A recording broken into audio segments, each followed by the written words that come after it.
Hello guys, welcome back to my channel study with Anita. आज हम देखेंगे बीकॉम थर्ड ईयर जीएसटी का important topic input tax credit ITC के बारे में। Meaning the term ITC stand for input tax credit. ITC का full form क्या है? Input tax credit. ये एक प्रकार का टैक्स है। The tax levied on those things that are important to our business.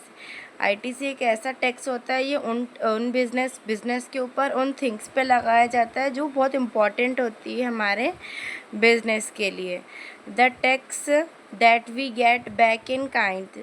ये आईटीसी एक ऐसा टैक्स होता है जिससे हमको वापस से बैक भी मिल जाता है। ये टैक्स को, उस टैक्स को हम आईटीसी कहते हैं।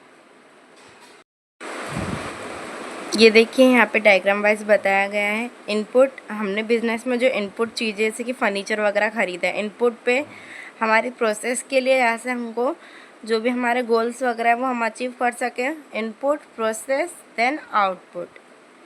तो यहाँ पे हमें टैक्स भरना पड़ेगा। फिर जब हम यहाँ पे उस टैक्स को गेन कर लेंगे, मनी कमा लेंगे, उसके बाद हमें वो आउटपुट में वापस मिलेगा। उसे हम इनपुट टैक्स क्रेडिट कहते हैं। The tax we can get back in kind. कोई सी भी चीज़ के किसी भी फॉर्म में हमें मिल सकता है वो, उसे हम इनपुट टैक्स क्रेडिट कहेंगे। So we understand this topics input tax credit with example. इसे हम एग्जाम्पल से समझेंगे। Ram started a business and brought goods for it. Ram ने एक बिजनेस स्टार्ट करा, इसके लिए उसने गुड्स खरीदा है। This is called business input. इसे हम बिजनेस का इनपुट कहेंगे। ही had paid tax on it, और इसके लिए वो टैक्स भी पे करेगा।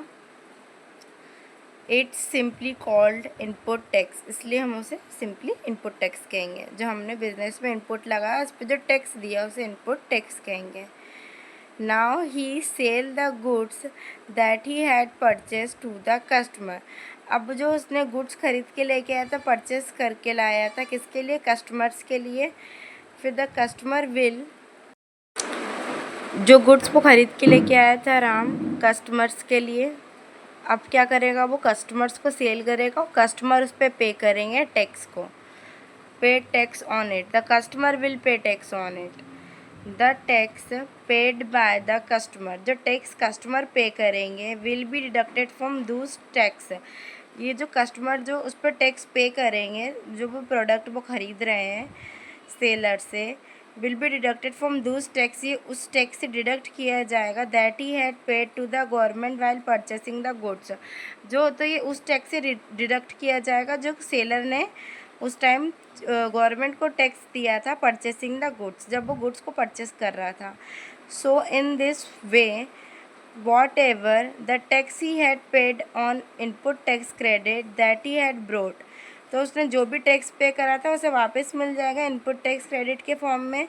That he had brought when the customer boat the goods. The customer जब खरीदेगा सामान, the customer will pay tax paid by the customers. तो वो कस्टमर जो सामान खरीदेगा उस पर टैक्स पे करेगा। The tax was receive by the supplier, जो सप्लायर वो टैक्स रिसीव करेगा। That he had got is input tax credit, तब वो जाके इनपुट टैक्स क्रेडिट उसे मिल जाएगा। Only those person can avail the benefit of input tax credit who are registered under GST। तो input tax credit की मांग बस वही पर्सन कर सकते हैं जो पहले से ही रजिस्टर है जीएसटी के under. Only those peoples can file input tax credit who have complete valid proof of invoice. वही पर्सन इनपुट टैक्स क्रेडिट को फाइल कर सकते हैं इसके पास कंप्लीट वैलिड प्रूफ होगा, इनवॉइस का, बिल वगैरह जो भी हैं उनका, अगर इसके पास परफेक्ट वैलिड रहेंगे, वो पक्के बिल हैं सारे, तभी वो इनपुट टैक्स क्रेडिट फाइल कर सकता है while purchasing the goods. This is also a benefit of input tax credit that it save a person from paying tax on tax. तो इनपुट टैक्स क्रेडिट का एक बेनिफिट ये भी है कि ये पर्सन को बचाता है टैक्स के ऊपर टैक्स को पे करने के लिए। जैसे उस पर्सन को टैक्स के ऊपर टैक्स को पे नहीं करना पड़ता, तो उससे वो बच जाता है। तो इसका एक बेनिफिट है इनपुट टैक्स क्रेडिट का। Thanks for watching.